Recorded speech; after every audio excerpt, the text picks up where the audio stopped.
Wunderschönen guten Abend. Hier bin ich wieder. Hock gerade im Spilodrom in unserem Lieblingszuhause hier mit meinen Kollegen Arthur, Alina, der Cherokee und die Ira. Ist auch da. Ja, wir chillen hier ein bisschen rum. Eine ist schon besoffen. Ja, das sind unsere. Mich sieht man nicht. Mich muss man nicht sehen. Jetzt. Ja, muss man nicht sehen. Das bisschen Schönheit, was ich verstecken. So, ja, ja.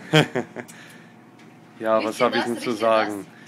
Morgen ist mein erster Arbeitstag als Filialenkundenleiter, ja. Ein bisschen Chef spielen. Ja. Nee. Ich meine, es klingt dann. Nein, eigentlich nicht. Ja. Heute war ich beim Arzt. Ja, mach Nasen-OP. Ja, sonst habe ich nichts zu sagen. Tschüss.